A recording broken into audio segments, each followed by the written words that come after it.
Let me teach you about Nigerian tenancy law, what you need to know about Nigerian tenancy law as a tenant and as a landlord. As a landlord, before you put your property for rent, before you say somebody should come and rent your house, you have to put that property in a tenantable condition. The law says that once your roof is leaking, the window, the door is bad in such a way that somebody cannot enter, you have to put that property in a tenantable condition. Some landlords will just say, okay, this property is good. You will not know that when it starts raining, the house will be flooded, the place is waterlogged, and that is bad, and the tenant has a right to sue. Where there is a wrong, there is a remedy.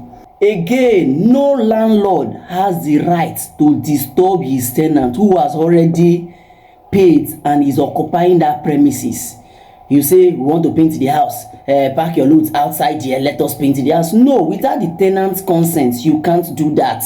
You don't have the right to just bash into the tenant's property when he has entered. In fact, the only time, even if the tenant's rent has expired, the landlord has no right to enter that property without the tenant's consent. Landlords should be careful enough to have a tenancy agreement. Yes, it is that tenancy agreement that you will insert the period of notice you will give him to quit a person. You will give your tenant to quit him from the house. The period of notice you will give him when you want to increase your rent, and how the procedure on how you would want your rent to be increased. So as a landlord, don't ever lease or rent your house out without a tenancy agreement. It is dangerous. It is very, very dangerous. And both landlords and tenants should keep records of transactions. If you are sending your landlord anything, make sure it is by transfer and there should be a description on it. Now, one other thing, this issue is something I have overflogged. Once your rent is running, and you as a landlord, once your tenant's rent is running and you want to give him notice to quit, ensure that you calculate it, that from now that I'm giving him the notice till the time his rent will expire, it is 6 months. So you give him 6 months notice to quit, so that he will have enough time to prepare, so that nobody will be begging you that I need more time. Give him up to 6 months. If the tenant is in your house and you are conceiving the idea that you want to quit him, his rent is running. For a yearly tenant, calculate it 6 months before you serve him quit notice. Now this is applicable where there is no tenancy agreement stipulating the notice period. If you have a tenancy agreement stipulating that no, the notice period to quit a tenant is 2 months, then you follow your tenancy agreement. That is why I'm advising all landlords to have a tenancy agreement in their property, so that you would use your own hand to regulate what is obtainable in your property. So one other thing I would want to say is the issue of a tenant that has stopped paying. A tenant who did not pay his rent at the expiration of his rent is a bad tenant. Yes, and such a tenant has used his own hands to determine the tenancy. He has breached the terms of the agreement, and therefore you can serve him 7 days owner's intention to apply to court to recover possession, because his tenancy has already been determined by efflection of time or by expiration of rent. For a tenant to fail to pay his rent at the expiration of his rent, you, the landlord, need not to give him extra 4 months, 5 months. This again is actually determined by the tenancy agreement. If your tenant is holding over, his rent has expired, he has not paid his rent and he has refused to pay, what you just need to do is to serve him 7 days owner's intention to apply to court to recover possession. Ensure that you file that in court and serve your tenant from the court, so that a bailiff of court would serve the tenant It is from court that you should serve that. Any tenant that says that he has left the apartment but locked up the place after packing out his properties is still in possession of that apartment. And the law is that you would be made to pay for arrears. Now, if you lock up that place for 2 years, the law is that the landlord cannot access that place by breaking that key. He cannot access that place by breaking that key. He will have to go to court to take possession, because you've not given him possession of that place. It is only when you've given him access and you tell him that I'm no longer staying in that place and this is the key, or you open the place, that you have given him possession of that place. You've given vacant possession of that place. If not, the landlord can go to court and apply to the court to get court order for you to vacate that place, for you to give him vacant possession. And he will say that you have locked up that place for 2 years and you will be made to pay for the period you lock up that place. Once he gets court order against you, he's going to attach your account, your movable properties, or your immovable properties to get his money for the arrears you are owing. So I'm advising all tenants that are backing out to give possession, access to the landlord before leaving. Don't lock up his shop and say, or lock up his property and say that you vacated the place since. No, that is not how it is done. Another simple advice for tenants: if you discover that the roof is leaking, the tile is bad, the door is not good, you were not the one that destroyed it. It is as a result of normal wears and tears, natural wears and tears. Then you have to take these steps to get evidence. You have to write to your landlord, that you have to put it in writing that the roof is bad. I've communicated it to you before.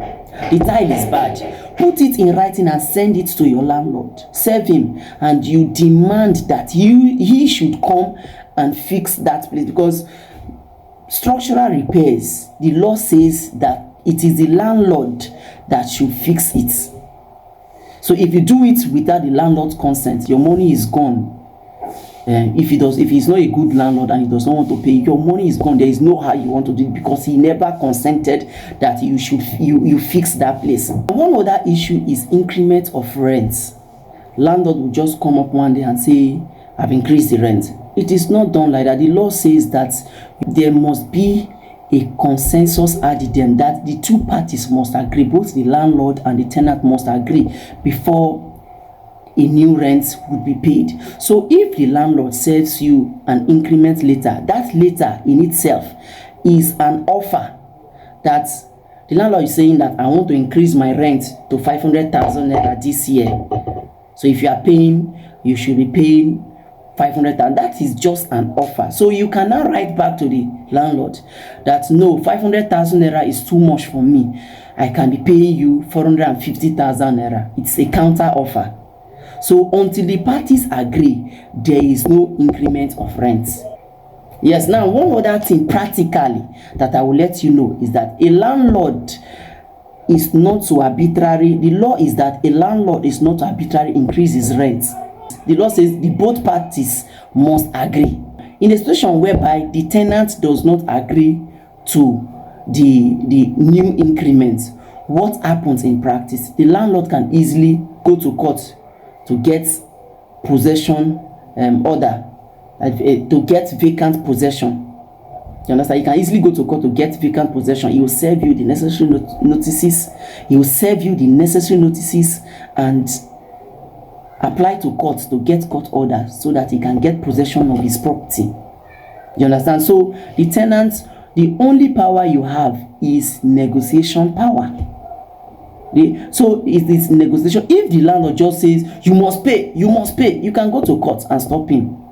You can go to court, and if the increment is too outrageous and is forcing you that, even if you have not agreed, that's why I said write to him that you do not consent to that increment, so that in court you can now say he increased it arbitrarily and is forcing me to pay. is the percentage increase is too outrageous, it is unreasonable, and is forcing me to pay, then the court will now reduce the increment. The court will reduce the increment. That means that you will only stay in that property for that 1 year, because the landlord will definitely serve you the proper notices and go to court and vacate you. Now let me say this: a landlord does not need to have any reason to quit a tenant. Once your rent has expired, he can quit you. If you breach a tenancy agreement, he can quit you. That you just packed in, the next day he's saying you should leave the place, he has not committed any crime. It is his own property. If he gives you to rent it for 1 year, your tenancy ends at the expiration of that 1 year. If he gives you 2 years, it ends at the expiration of the 2 years. So I just packed in. My landlord is now giving me notice to quit. I did not do anything. No, you don't need to do anything. Your landlord does not need to give you any reason for you to leave that property. It is his property, and he can do whatever he wants to do with that property, so long as he allowed you to stay in that property for the period of your rent. As a tenant, it is not your business to repair the roof. It is not your business to repair the tile. It is not your business to change a door. It is the landlord's business. The law is that it is the landlord's duty to fix any structural repair. So if you want to change the door and you don't like the door, you have to seek the consent of the landlord, not just the consent, a written consent. And if the landlord wants to counterbalance, you know what? You have to put it in agreement that if I do this, the landlord would pay me back, or he will counterbalance it. So that must be in agreement. Don't say I trust him and my landlord is a good landlord. You have to put it in an agreement. Better still, let it be in a permanent form, maybe a WhatsApp message, a text message. Let that thing, that conversation be in a permanent form, so that you will not be at the losing side. If you as a tenant just made payments for a new apartment, let me say after 1 month, you've not packed in, the landlord is saying that he want to refund you the rent so that he can rent it out. The fact that you've paid means that he has agreed and there is a contract. Immediately he says, come and collect back your money, he has breached the contract. So you can even sue him to get damages. The law is that you can even sue him to pay for damages. You've made commitments, you paid, then he's now saying that is a breach and you can sue him to pay for damages. To sum it up, yearly tenants are entitled to 6 months notice to quit when their rent is still running. If you want to quit them as a landlord, you have to serve them 6 months notice to quit. Now this 6 month notice to quit, you can reduce it in the tenancy agreement that when I want to quit you, I will serve you 2 months notice to quit, 3 months notice to quit, 1 month notice to quit. That is why landlords are advised to have a tenancy agreement. Now when the person's rent has expired, it means that the tenancy has been determined by inflation of time or by expiration of rent. So the landlord can serve him 7 days owner's intention to apply to court to recover possession. So there will be no need for the landlord to serve the tenant 6 months notice to quit.